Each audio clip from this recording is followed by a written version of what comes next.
Kayактан алды анча акчаны? Сен хамдыкка кетип атасың, сенин бараткан жолуң күмөндүү болбош керек. Жок анча акчасы эл чогултуп берген деген бул жалган, бул 100% жалган, эл чогултуп берген жок анча акчаны. Мына азыр кусуп баштайт деди. Ким кусту? Ошол кусат деген Матраев да кускан жок. Чала пучук бир нерсе кылып, ашып калган үй жайын кымбат баалап туруп төгүп берип койду. Бул шылуунчулук да. Өзүңдүн хан институцияңды мыйзамдаштырганды, өзүңдүн кызыкчылыгың үчүн Жогорку Кеңештин шайлоосун токтоткондон мурда Жогорку Кеңеш аркылуу 5-октябрга юридикалык статус берип койсуңбу?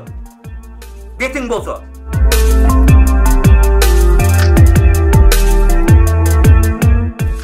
Бактыбек мырза, саламатсызбы? Саламатчылык.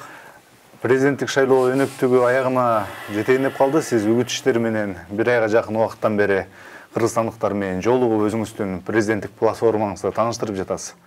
Буга чейин дагы бир топ шайлоону көргөн элеңиз. Бул жолку шайлоо эмнеси менен айырмаланып жатат? Азыр мындай айтсам орой угулуп калышы мүмкүн, бирок биз чындыкты элдерге бетин айтышыбыз керек. Тилекке каршы Кыргызстанда 30 жылдан бери шайлоо болбойт. Шайлоо болгон эмес деп да койсок болот да. Мындай деп атканымдын себеби мен ушунча шайлоо өткөрдүм, башымдан ушунча шайлоо өткөрдүм. Бир дагы жолу мындай жигитче, таза, бийликти колдонбой, эркин атаандаштык негизде дээрлик Кыргызстанда шайлоо мындай өткөн эмес. 2010 жылы убактылуу өкмөттүн учурунда эле мындай кокустуктан мындай таза шайлоо болуп кетип, бирок ошого мындай таза шайлоо деп ошол шайлоону айтса болот. Анткени бийлик башында тургандар утулуп калган. Оппозиция утуп алган да. Эгер чындап мындай таза шайлоо боло турган болсо, негизи эле оппозиция утулат Кыргызстандачы. Анткени убакыт ар дайым мындай бийликке каршы иштейт. Азыр деле ошондой эле. Бизде шайлоо меселе мындай майлоо, жайлоо, ала качмай, жула качмай, өкүмзарды күчкө салмай, бийликтин мүмкүнчүлүгүн болушунча колдонмой, жана ат көрбөгөн минип өлтүрөт дегендей болот да бизде шайлоолорчу. Бирок ага карабастан адамдар үмүтүн үзбөй, чындык үчүн, өздөрүнүн тандоош үчүн күрөшүп жатканы мени кубандырат. Үмүт демекчи, 5-октябрдагы элдик толкундоолор шайлоонун мыйзамсыз өтө ыплас өткөндүгүнө байланыштуу чыкпады беле. Анан мындан кийинки шайлоо, сиз айткандай революциядан кийинки шайлоо 2010 жылдагыдай мындай таза, акыйкаттык менен өтүш керек эле да. Бирок сиздер айтып жатасыздар, анда өтпөй жатат деп.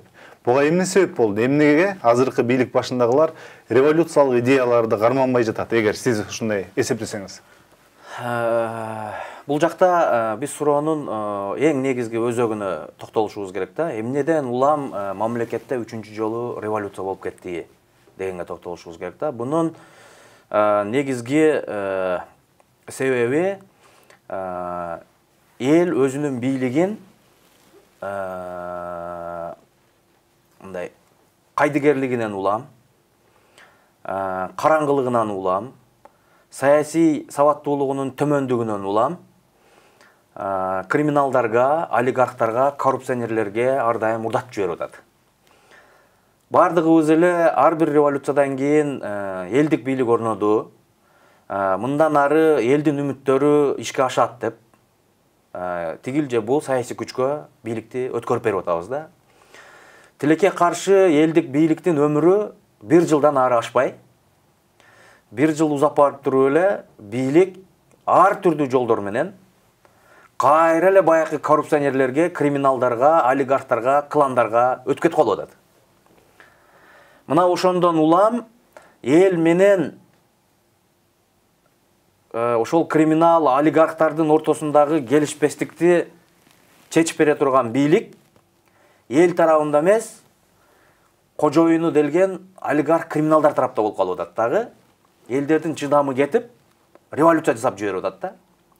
Бирок эң өкүнүчтүүсү, элдер чыгып революцияны жасайт. Бирок кайра эле ошол кылмыштуу топтор өзүнүн адамын шайлоо аркылуу жолу менен болобу, же болбосо митингдердин жолу менен болобу, кайра эле бийликке алып келип коюп атат да. Мындайча айтканда, бийликтин ээси эл деген бул жөн эле сөз болуп калды да. Чындыгында андай эмес. Ошол жерден суроону так ортосунан берейинчи. Сиз Сооронбай Жээнбеков бийлиги 3 жылга аяк басып калганда кескин сындап баштадыңыз. Садыр Жапаров эрге отуруп элек азыр сындап жатасыз. Эмне себеп? Анткени кандай десем, мен Жээнбеков менен Садыр Жапаровго эки башка нерсени айткан жерим жок да. Мен экөөнө бир эле нерсени айтып атам. Бийлик бир колго топтолуп калбаш керек. Бийликти узурпациялаганга жол бербешибиз керек. Эгерде бийлик бир колго чогулуп кала турган болсо, бул кыргыз тарыхындагы басып өткөн жолдорго саресеп салган адам үчүн бул кайра бизди саясий туңгуюкка алып келет. Биз Жээнбековду сен бийликти бир колго чогултуп алдың. Сен адилетсиз башкарып атасың. Сен баш мыйзамдан тыш түшүнүктөр менен башкарып атасың.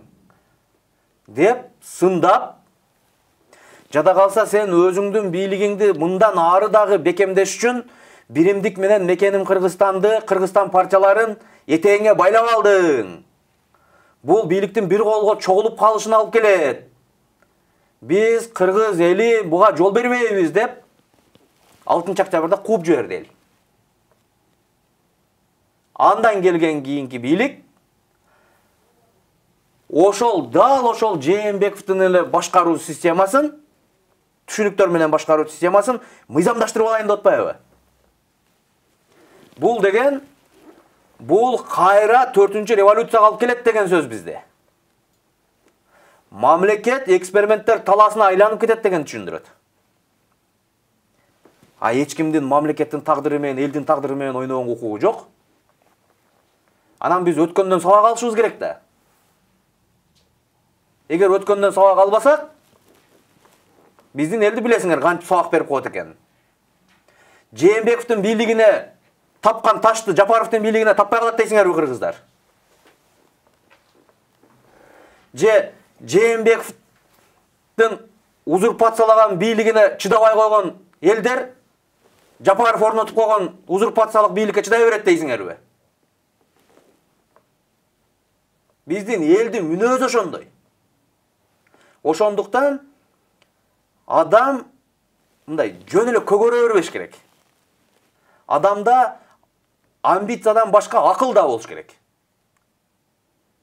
Эч кур десе акылың жок болсо дагы жоопкерчилигиң болуш керек.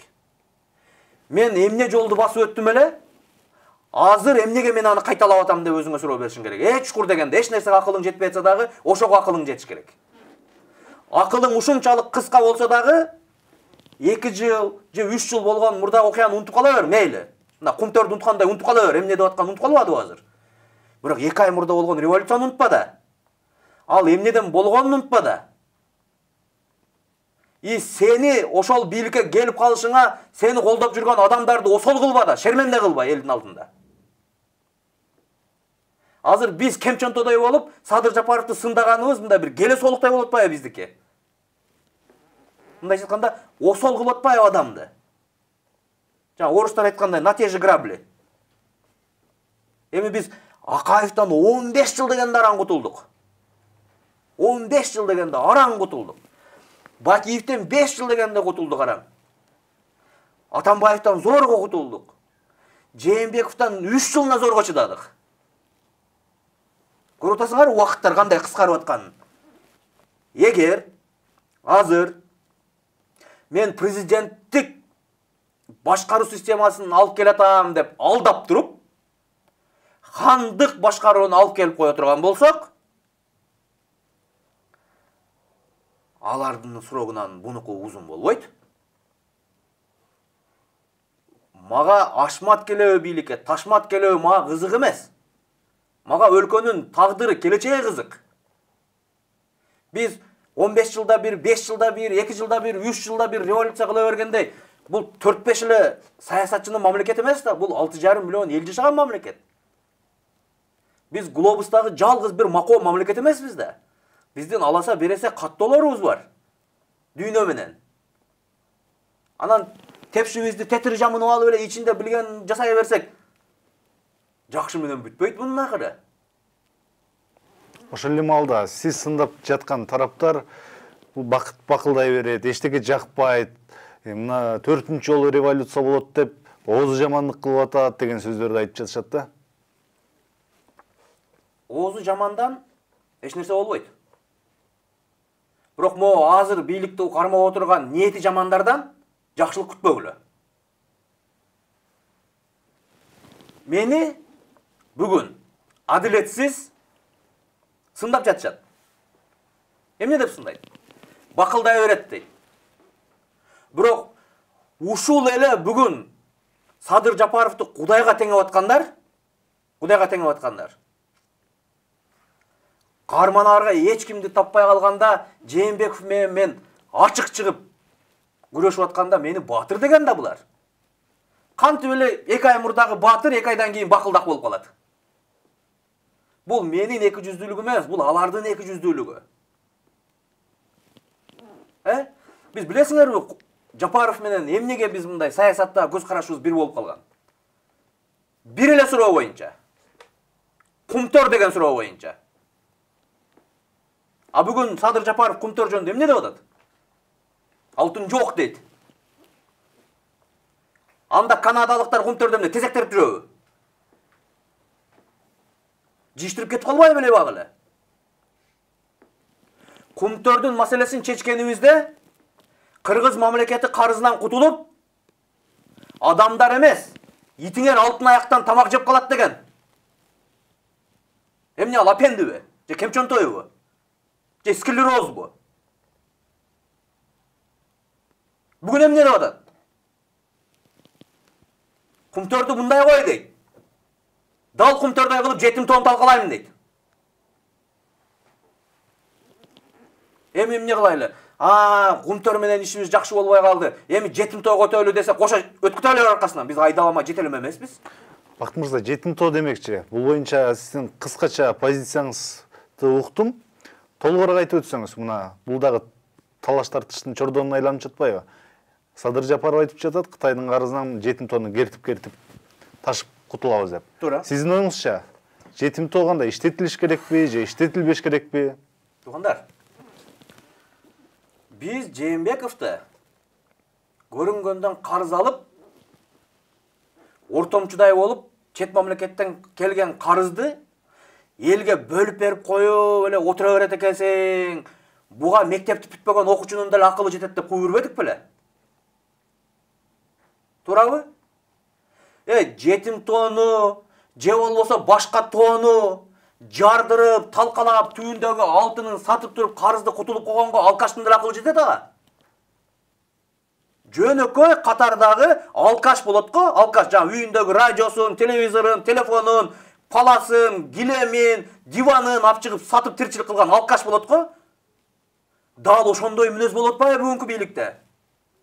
Биз качанга чейин эле үйдөгү бир нерсени көтөрүп чыгып, сатып карыздан кутулган адаттан токтобойбуз? Бул эч нерсени көрбөйт экениң, мамлекетти кантип башкарууга жөндөмсүз экениңин белгиси да. Анда президентке суутуп коюппу? Эгер ошол тоону сатып, карыздан кутулганга башка акылың жок болсо, жөн эле үйдө отурбайсыңбы? Кемчонтойдой болбой. Ушул Кумтөрдү какшап жүрүп, ушул бийликке чейин жетип келген адам Кумтөрдү унутуп коюп туруп эле жетим тоону казыш керек дегенде, жиндиде да күмөн пайда болот мындай адамга. Бу эмне болду депчи? Эмнеге жетим тоону сатып ол карыз төлөш керек? Эмнеге Жапаров жетим тоонун эсебинен 300-400 олигарх клан жеп койгон акчаны төлөш керек? Кустура албайт. Кустургандын жолун да билбейт. Өндүрө албайт урларды, камай албайт бирөөнү дагы. 2 миллиард сом алганда сүйүнүп жүрөт. 2 миллиард доллар өндүрө турган кишиден 2 миллиард сом алып сүйүнүп атат. Таможняда жылына 40 миллиарддан ашык сом урдалат. Билбейт дейсиңер аны эч ким. Мына биз экономикалык амнистия киргиздик. Мына азыр кусуп баштайт дедик. Ким кусту? Ошол кусат деген Матраев да кускан жок. Чала пучук бир нерсе кылып, ашып калган үй жайын кымбат баалап туруп төгүп берип койду. Бул да. Эмнеге? Ушул депутаттар, министрлер, президенттер үй бүлөсү менен биригип алып, мамлекеттик карызга батырса, аны жалпы элдин байлыгы болгон биздин кем байлыктын эсебинен төлөшүбүз керек. Эмнеге? Бул дана келе солукта. Төлөбөйбүз жетимтөө менен биз аны. Төлөтө турган адамдар бар. Бир 2-3 эле сындырсаң азыр, артына сая түссөң, Кытайдын эмес, бүтүндөй мамлекеттин каржысын төлөп коет. Алар азыр телевизордун наркы бетинде каткырып коюп, попкорн жеп отурушат. Бунусун да алдап кеттим деп. Эмнеге бүгүн Америка Матраимовтар жөнүндө кайра дагы уюн ката баштады. Анткени алар биздин элге силердин бийлигиңер алдап атат. Жээнбековдун маалындагы түзүлгөн схемалар бүгүнкү күндө дагы күчүндө иштеп атат дегенди канкулап атат. А биздин МИД эмне деп атат? Бетин табактай кылып уялбай туруп эле биздин ички саясатка киришпегиле деп койду. Матраимовдардын иши бул ички саясат эмес. Бул эл аралык уже кылмыштуу топ болуп кеткен. 4-5 мамлекет байланышып калган бул жакта. Садыр Жапаров айтып атпайбы? Шайлоодон кийин президенттикте эгер утуп келсем, бардык акыйкаттыкты орнотом, куда сөөктөр деген мындан ары болбойт, бардык кадрлар конкурс аркылуу тандалат деп. Эми мындай. Бир журналист менен отуруп алып, журналисттин акыл деңгээлине жараша алдап койсо боло берет. Жигит болсо дебатка келбейби? Ошол жерде саясатчылардын суроолоруна жооп берип көрбөйбү? Бир мындай акыл калчашып көрбөйлүбү? Кимибиздики туурараак экен? Качып жүрөт келе албай. Стадионго зордоп мамлекеттик бийликти колдонуп 2000 адам чогултуп алып, тоңдуруп, бирине бирин ковид жуктуруп, андай эмес. 1000 адам, 2000 адам менен эмес, сен 1 миллион, 2 миллион адам катышкан дебатка кел. Көрөлү сенин ким экениңди. Тең тайлаш. Эми мен азыр айтайын деп атканым да. Дебат демекчи, сиздин жана 20 маймыл деген сөзүңүз мемге айланып атпайбы? Социалдык тармактарда шапкага болуп жатат. Башкы талапкер деген Садыр Жапаров айтты, бул дебат акыйнек, ушак сүрүштүрүүчү жер деп. Чын эле ошондойбу? Эми мындай. Эгер Садыр Жапаров ушак деп аткан болсо, биз айтканда, мен Садыр Жапаровду детектор ылжыга чакырам. Мен 10 суроо берейин, ал да 10 суроо берсин. Каалаган суроосун берсин мага 10 суроону. Мен дагы ага 10 суроо берем. Келе алабы? Кумтөрдөн баштап Бакиев, Максим, бардык банк, санк, шахта, макта толтура сурообуз бар. Келе албайт. Детектор ылжыга эмес, дебатка келе албай качып жүрбөйбү? Анан ушак дейт. Эмнеси ушак? Ана мен азыр алдап атат да, мынтип алдап атат. Мен азыр келсем эле дейт, жеңип келсем эле дейт, акыйкаттыкты орнотуп берем, мен кыйратып берем деп атат да. Бары жалган. Кудайга туба кылдым. Түрмөгө эч ким түшпөсүн. Бирок биз Садыр Жапаров Марстан же Айдан, күндөн келип калган саясатчы эмес да. Биз саясатчыларыбыз кимдин канча акчасы бар экенин, канча дарамети бар экенин бири-бирибизди билебиз да.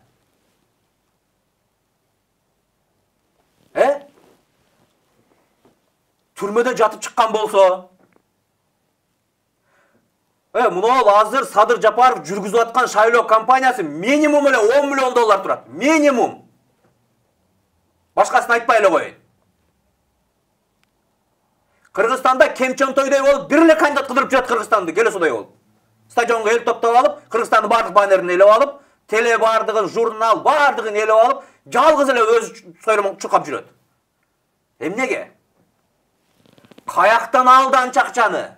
Сен хандыкка кетип атасың, сенин бараткан жолуң күмөндүү болбош керек. Жок анча акчасы эл чогултуп берген деген бул жалган, бул 100% жалган, эл чогултуп берген жок анча акчаны. Эч ким ишенбейт. Нардадан ойноп утуп алдыбы, же картадан ойноп утуп алдыбы, же түрмөдө кандай кылып тапты, же түрмөдө отуруп бизнес кылып бердиби? Кече эле Мекенчил деген партиясы араңдан 100дөн 200дөн адам чогултуп шайлоо өткөрүп жүргөндө баннер эле албай. Эгерде ушундай акчасы көп болсо, кече Мекенчил партиясы Мекеним Кыргызстан менен, биримдик менен, Кыргызстан менен тең жарышып шайлоого катышпайбы беле? Каяктан алды анча акчаны? Эл чогултуп берди деп атпайбы? Жалган бардыгы. Эл эшикте өзү темселеп жүрөт, бирок акча чогултуп бермек турсун. Эшикте болуп көрбөгөндөй кризис болуп атат. Бирөөгө бирөө акча бере турган, азыр Садыр Жапаровго эмес, кошунаңа бергенге акча жок. Адамда деген кичине мындай ой болуш керек да. Мына баннердин бардыгын эмне деп жооп берем бирөөгө депчи. Анан эл чогултуп берип атат деп койсом эле ишене берет деп ойлоп атабы? Ушинтип кайсы бир жолдошунда айтты, эл чогултуп берип атат деп, жана кымбат баалуу кийими боюнча мигранттар салып атат деп. Бардыгы мигранттар салып аткан эмес, мигранттар элди да акчаны чогултуп берип аткан эмес, бардыгын. Эми ушул жалганга бирөө ишенеби?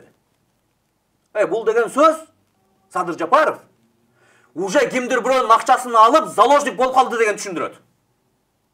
Күмөндүү болуп калды расходтору, чыгымдары күмөндүү болуп калды. Ошого бирөө ишенеби азыр? Ошол келип коррупция менен күрөшүп атканына ишенеби? Ишенбейт эч ким. Буга чейин түрдүү ушактар чыгып аткан. Ошолор чынга окшоп баратпайбы барган сайын? Турабы? Бир стадионго ошончо элди чогултканга эмне деген акча керек? Элестетип атасыңарбы? Ушунча Кыргызстандын баарын каптап илгенге эч кур дегенде эле 500 000 доллар керек ушул баннерлердин баарын илип чыкканга. Бул бир жол эмес. Бул эми экинчи жолу иле баштабады. Биринчи ак түстө илген, эми көк түстө илип атат. Бул даана кемчине толук да. Элиң тишинин кирин соруп атса 5000 еврога куртка кийсең. Элиң темселеп бет жейип калганда ушундай миллион долларларды сарптап шайлоо өткөрсөң, сен эмнең хан адилеттүү? Кантип хан болоюн деп атасың элге? Кантип эртең бирөөгө акыл айтасың?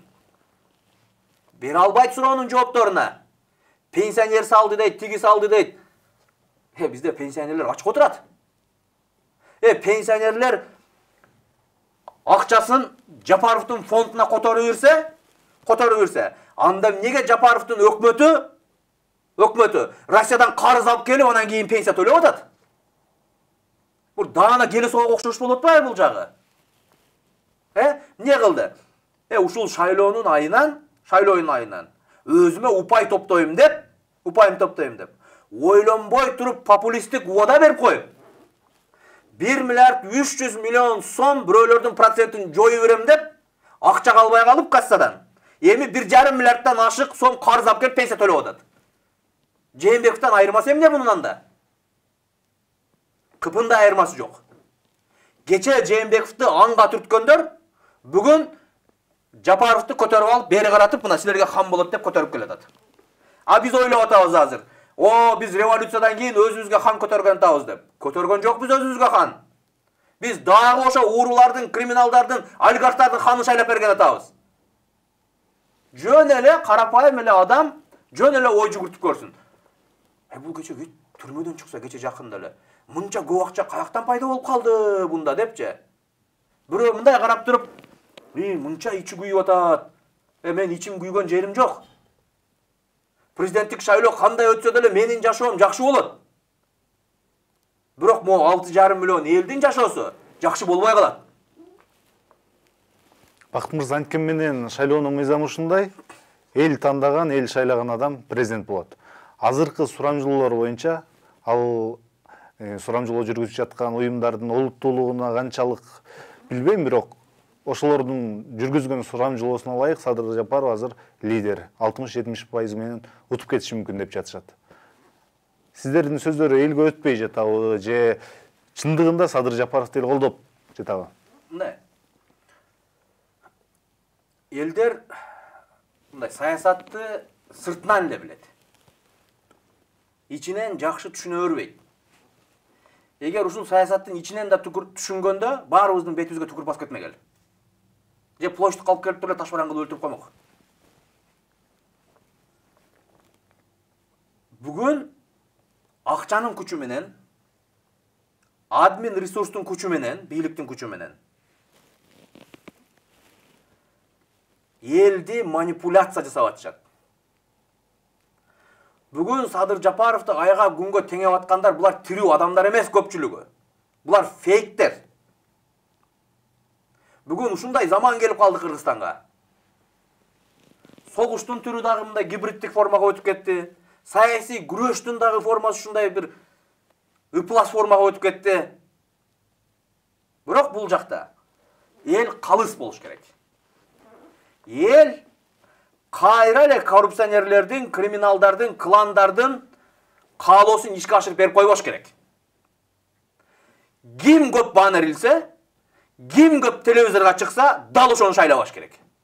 Себеби ал адамдын андай акчасы жок. Ал уже бирөөгө заложник. Мамлекетти өзүнүн кызыкчылыгына колдонуп атат. Анан айтат, силер дейт конкреттүү дейт. Админ ресурс колдонуп аткандыгы жөнүндө дейт. Факт бергиле дейт.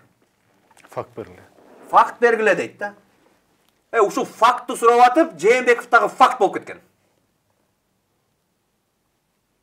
Бир нерсе десең эле факт бергиле дейт экен. Эми мен факт берип коеюн. Эгер Кыргызстандын бийлигин 3 эле топ басып алганы чын болсо, бул чын. Bundan күмөн санабай эле койсоңор болот. Криминалдар, олигархтар, коррупционерлер басып алган мамлекетте элге бийлик ушулар айынан жетпей атат. Бул үчөө кимден коркот? Бул үчөө прокурордон коркот. Бул үчөө өкмөттөн коркот. Бул үчөө СМБдан коркот. Эгерде акчанын баарын, мүмкүнчүлүктүн баарын, адамдык ресурстун баарын колуна алып турган 3 топ СМБдан, прокурордон, бийликтен корксо, демек алар азыркы учурда кимге иштеши мүмкүн? 100% күмөнү жок Садыр Жапаровго иштейт. Эмнеге? СМБнын башчысы Садыр Жапаровдун жакын досу Камчыбек Ташиев. Эко бири кече бир жерде интервью берип атканда айтты, биз өмүр бою чогуу болобуз деп. Экинчиси урушкан жокпуз деди, биз дагы эле мындайбыз деди. Бул эмне деген сөз? Уктуңарбы, иштегиле деген сөз. Прокурор Курманкул Зулушев.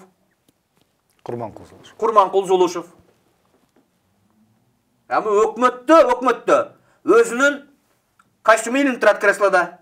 Кеткен жок иш жака. Анан ошолор кантип Мадымаровго же Калмаматовго иштеп кетиши мүмкүн? Иштебейт. Ошондо азыр Садыр Жапаровдун жеңиши бул юридикалык жактан эмес, моралдык жактан да легитимсиз болуп калды. Бундай хандар бизде узакка отурган эмес. Себеби сөзү өтүмсүз болуп калат. Себеби анын ар бир жасаган кадамы күмөндүү болуп калат. Тарыхчы профессор Зайнидин Курманов, Жогорку Кеңештин мурдагы спикери, революция ушундай болот. Революцияда ким жеңүүчү болсо алар диктовать этет деп жакында маек берди. Мүмкүн бул мыйзам ченемде эле көрүнүштүр. Туура. Революция болсо. 5-октябрда мен революция болду деп эсептебейм. Сен элге эч нерсе бере алба. Элге эч нерсе бере алба. Бирок Жогорку Кеңеш аркылуу биринчи өзүңдү мыйзамдаштырганды, өзүңдүн хан институцияңды мыйзамдаштырганды, өзүңдүн кызыкчылыгың үчүн Жогорку Кеңештин шайлоосун токтоткондон мурда Жогорку Кеңеш аркылуу 5-октябрда юридикалык статус берип койбойсуңбу? Бетиң болсо. Элдик революция деппи, же бир нерсе деп статус берип койбойсуңбу? Жок. Бүгүнкү чейин биз эмне деп айтышыбызды билбей жүрөбүз. Дүйнө эмне деп айтышты билбей атат. 5-октябрда эмне болду дегенге. Мисалы үчүн 24-марттагы революциянын элдик революция деп айтылат. Апрелдеги революция элдик революция деп айтылат. Жада калса эстелиги турат, жаман болсо дагы. Эмнеге 6-сындагы эч нерсеси жок? Ошол сенин көзүңдү карап турду го парламент. Сенин көзүңдү караган үчүн сенин каалаган мыйзамсыз иштериңди мыйзамдаштырып берип атты го. Ошондо эмнеге өзүңө кошуп, элдикин кошуп мыйзамдаштырып койбойсуң? Ушундан эле көрүнүп калып атпайбы ниети кандай экени? Революция деп да атабады өзү, элдик көтөрүлүш деп да атабады. Жөн эле Жээнбеков менен Жапаровдун орун алмашчысы болуп калды. Эгерде революция болуп келип, могу чимкириктерден кутулуп, Жээнбековдун маалындагы иштеген криминалдык, кландык коррупционерлерден кутулуп, элдик бийлик орногон болсо, анда эми убакыт берели. Мындан ары калганын улантып кетсин демекпиз да. Анан ошол эле парламент менен иштей берсе, кайра эле Бакиевдин маалындагы хан институцияны кайра алып келем десе, онда Ата бейиттеги 100 адамга эмне деп айтабыз? Өлүп жаткан. Ушул хандык башкаруудан тажап Акаевди кууганбыз. Адам өлгөн. Кутулдук го ушулардан десек, жок, Бакиеви андан өткөн хандык кылып берди. Жада калса кетип атканда жөн кетпей 100га жакын адамды өлтүрүп коюп кетти. 40тан ашык саясатчынын башын жеп коюп кетти. Ушундан экинчи көзүбүз көрбөсүн ушундай хандыкты деп 2010-жылы парламентаризм кылдык. Мына араң 10 жыл эптеп-септеп бир нерсе кылып тамтуң кылып жашаттык. Эми кайра эле ошол заманды кайра алып келем дейт да. Үмүт площадка зериип келип өлүп калган жок да. Ошол үмүттүн өлүмүнө окшоп, ар бир кыргыздын үмүтү өлүп калса эмне болот мындан кийин? Эгерде азыр булар ушундай кыла берге турган болсо, 4-революция эгер болуп кетсе, жакшылык менен бүтпөй такыры. Бак мырза, мына жакында президенттикке аттанган айрым талапкерлер биригип жолугушууларды өткөрүп жатат. Эгерде экинчи тур боло турган болсо, экинчи турга өткөн талапкерди биригип колдойбуз деген билдирүүлөрдү жаза баштады. Кандайдыр бир саясий альянс түзүлүп калса, сизди арасынан көрүшүбүз мүмкүнбү? Бул учурдагы аргасыз биздин кадам болот. Мен Садыр Жапаровду жаман көргөнүмдөн эмес. Мен мамлекетти тез аранын ичинде мыйзам талаасына алып келиш үчүн мен андай кадамга барганга мажбурмун. Акыл эси бар, жогорку билимдүү, мамлекеттин эртеңине кайдыгер эмес адамдарга мен бир нерсени түшүндүрүп койгум келет. Эгер биз мыйзам талаасына тез аранын ичинде кайтып келишибиз керек десек, анда биз президенттик шайлоодо ким утуп келсе дагы, ошол адам 5-октябрдан баштап ушул күнгө чейинки кабыл алынган бардык чечимдерди, референдумду кошо жокко чыгарыш керек болот. Эгер андай эле болбой турган болсо, Кыргызстандын башы шайлоодон чыкпай калат. Алдыда биз 2 миллиард, 2,5 миллиард сомдун тегерегинде чыгым кылып, шайлоолорду кайра өткөрүшкө туура келет. Эгерде референдумда президенттик башкаруу болсун деген норма өтүп кете турган болсо, анда президенттик шайлоо дагы бир жолу болуш керек болуп калат. Буну юрист эмес адамдар дагы туура түшүнөт. Анткени бүгүн биз президенттин укук милдеттери чектелген конституция менен шайлоого баратабыз. Эгерде президенттин укук милдеттери кийинки конституцияда кеңейтилсе, ал кеңейтилет уже. Кеңейтилгенде ал жакта президенттик шайлоо жаңы законго ылайык жаңы шайланыш керек. А эгерде жок, ушул эле шайланган президент менен кийинки конституция менен жашай беребиз десек, бизди дүйнө тааныбай коет. Анткени бийлик легитимдүү болуш керек, мыйзамдуу болуш керек. Бул бир. Экинчиси, эгерде Садыр Жапаров жеңип келип, референдумдагы жеңип кала турган болсо, ушул эле парламент дагы 1 жыл иштешке туура келет.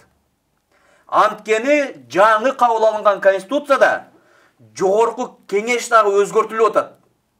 35 бир мандаттуу, 55 партиялык тизме менен деп атат. Демек, шайлоо мыйзамдарын дагы өзгөртүш керек болот. Эгер шайлоо мыйзамдарын закондун ченеминде өзгөртө турган болсок, бул бери дегенде 6 ай убакытты талап кылат. Ошондо бүгүн биз Садыр Жапаровду президент кылып шайлап, референдумун өткөрүп берип, дагы былжырбайлар менен дагы 1 жыл жашай беришибиз керекпи? Булар 1 жыл эмес, 1 ай иштегенге укугу жок. Ушулардын айынан революция болгон мамлекетте. Бүгүн айтып атышат. Парламентаризм дейт, жаман экен дейт. Айтып атышат, Садыр Жапаровдун тарапташтары парламентаризм жаман экен дейт. Президенттикке өтүшүбүз керек экен дейт. Анда эмнеге Жээнбековду кубала берип, могу чимкириктер менен иштеп атасыңар? Эмнеге парламентаризм жаман, ушул парламент жаман болсо, эмнеге могу алтын чакырылышты кууп жүргөн жоксуңар? Эмнеге 200-дүүлөнүп атасыңар? Анткени кожоюнуңарга ушул парламент керек болуп атат да. Силерди тукуруп коюп, аркада кытмырланып отурат. Эгер ушул парламенттин моралдыкта, юридикалыкта укугу жок экенин билсе, эмне кууп жүрбөйт? Анткени мындай келесо, жетелеме, күн карама парламент бир гана өзүмдүн бийлигимди орнотом деген адамдарга ыңгайлуу. Ушундан эле азыркы бийликтин ниети кандай экенин, эмнеге дарамети жетет экенин билип койсок болот да. Анан булар айтып атышат, жок дейт. Президент дейт, өзү жалгыз дейт. Жоопкерчилик алганда жашоо жакшы болот дейт. 2 айдан бери Жапаров өзү жалгыз эмей, анан ким менен иштеп атат? Парламент да аныкы, СМБ да аныкы, прокурор да аныкы, өкмөт да аныкы, баары ошонуку, абсолюттук хан. Эшектин тушоосун чечтиби? Эч нерсе чечкен жок. Акыл эч нерсеге жетпей калып, эми нарынга чуркап барып, бир тоону талкалап, Кытайга берип коеюн деп атат. Анын ага моралдык укугу барбы? Андан көрөк Жээнбеков кайрылып иштей берсин анда. Эч курдуса ал жетин тоого тием деген эмес. Кумтордон кургалганыбыз аз келгенсип. Биз Садыр Жапаровду колдоп атканда, мен өзүмдүн фракция лидерим Өмүрөш Чиркештин көз карашына каршы чыгып ушул кишиге добуш бергем. Айлыгымдан 5000 сом ошол комиссиянын акчасын төлөйлү деп, мен айлыгымдан акча бергем.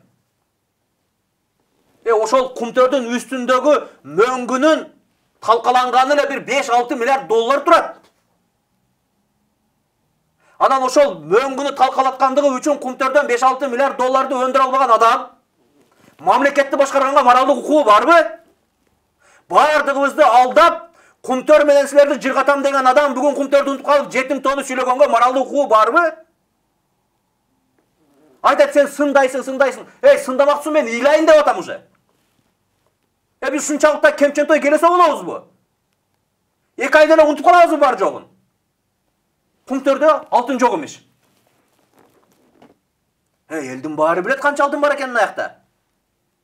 Айтпайсыңбы? Кумтөр президенттердин, парламенттердин түбүнө жетип коет. Ошон үчүн менин духум жетпей атат деп эле эркекче айтпайсыңбы? Айта албайт. Бийлик деген ушундай таттуу болот. Адамды акылдан азгырып коет. Азыр биз ошол адамды хан көтөрүп барып, отургузуп туруп, мамлекеттин тагдырын салып берип койгон атабыз. Мен зар какшап айттым. Урматтуу эл журт. Мо Жээнбековдардын кландык, үй бүлөлүк, криминалдык башкаруусу жакшылык алып барбайт бизде. Мына аскадан секирип өлөбүз шайлоодо дедим. Жалган айтыппынбы? Туура болбодубу? Мен азыр дагы айтып атам, дагы эле ошондой кетип атабыз. Азыр дагы бир жолу аскадан секирген атабыз. Элдер токтоп калалы деп, токтотуп коелу деп. Заложник болуп калды уже. Көрүшө албайт эч ким менен. Эч нерсе кыла албайт. Кыйын адамга. Реформалар деди. Бир гана учурда ишке ашат деди. Сенин колуңда абсолюттук бийлик болгондо деди. Качан адамдын колунда абсолюттук бийлик болушу мүмкүн деди. Эки гана учурда деди. Биринчиси келип мамлекетти басып алганыңда деди. Баары сенин кол астыңда болуп калат деди. Экинчиси бийлик бутактарынын баарын кол астыңа чогултуп туруп узурпация кылып алганыңда деди. Эми мен Жапаровдун тагдырын айтып берейин. 6 октябрдан баштап басып алды мамлекетти. Мен бунусуна каршы эмесмин. Бир учур ишке ашты. Онунан кийин бардыгын чөгөлөтүп туруп чөнтөгүнө салып алды. Узурпатор болуп калды. Бүгүнкү күнгө чейин жалгыз хан. Президенттик башкарууда дагы мындай эркин укуктар болбойт, кеңейтилген. Бүгүн абсолюттук өзүм билем өтүгүмдү төргөлем деген заманда жашап атабыз. Ошол учурда реформа жасай албаган адам эми жасайбы? Эч ким ишенбейт буга эми. Жөн эле азыр күчкө салып, өкүмзардык менен жөн эле келип туруп мындай күчтөп эле утуп алам деп атат. Утуп алат. Атамбаев дагы Жээнбековду 3% жеринен бизге таңылуу алып келип туруп отургузган. 3 жылга зорго жетти го. Ошол Жээнбековдор Бекеним Кыргызстан менен биримдикти бизге таңылуу алып келип туруп басып туруп жеңип койду го. Бир күнгө жетти го жеңиши. Биз элдин каалоосу менен, элдин үмүт тилектери менен ойной бергенге бизге ким укук берди саясатчыларга? Эч кимдин андай укугу жок мамлекетти эксперименттер таласын айландырганга. Ошон үчүн айтып атам, мамлекетте кайра революция боло бербеш керек. Ошол революция бир эле адамдын макоолугунан болуп атат, бир эле адамдын эгоизминен болуп атат кайра. Эмне эле бул революция болот дей берет дейт да, мен түшүндүрүп коеюнчу шуну. Акаевка бийликти бердик. 15 жылда мамлекетти кире турган жерине киргизип койду. Бүгүнкү мамлекеттин толгон токой проблемаларга кирип кетиши бийликти олигархтар, криминалдар, кландар басып алышы ушул именно Акаевдин маалында түзүлгөн. Менчиктештирүү, рыноктук экономика деп капиталисттер мамлекетти басып алган. Акырында ушунчалык көптү дейсиң, эч ким эч нерсе айта албай калды оппозиция. Өзү эмес, баласы Айдар Акаев, кызы Бермет Акаева, акырында аялы Майрам Акаева башкарып калды мамлекетти. Үй бүлөсү түздөн түз кадрдык саясатка киришип калды. Адамдар кырылып, Ак суу окуясы бүгүнкү күнгө чейин териштирилбей жатат. Бакиев келди. Кытындай да айырмаланган жок Акаевден. Акаевдики үй бүлөлүк башкаруу болсо, Бакиевдики үй бүлөлүк криминалдык башкаруу болуп кетти. Эч бир саясатчы даалап, каяша айта албай, оппозиция саналуу эле адамдар да калып калды. Калган үн каткан 40ка жакынын кырып салды. Кетеринде 100га жакын баланы ат салып качып калды.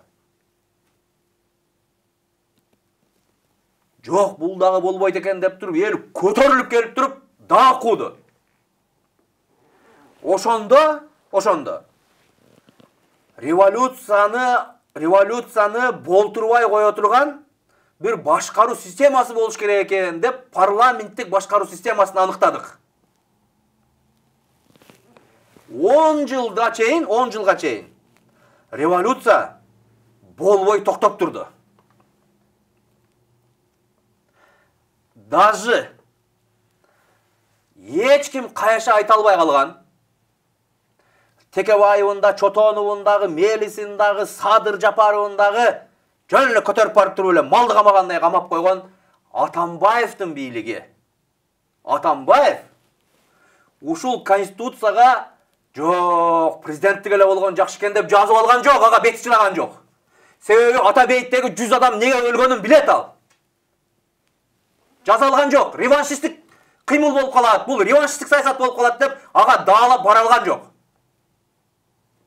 Бирок Досум деген Жээнбеков Атамбаевди түрмөгө тыгып туруп, Акаев менен Бакиев кантип башкарса мамлекетти, ошондой кылып туруп үй бүлөлүк кландык режимди киргизип берди. Мамлекеттик бийлик бутактар шал болуп узурпацияланып калды. Биз жазылбаган мыйзамдардын натыйжасында кайра абсолюттук хандык режимге келип калганда кайра революция болуп кетти. 104 мандатты алып. 104 мандатты алып.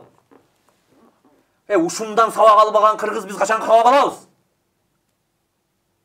Эми ошол хандыгы үчүн 100 адамды кырып койгон адамдын системасын кайрап келтирип бүгүн киргизебиз деп атат.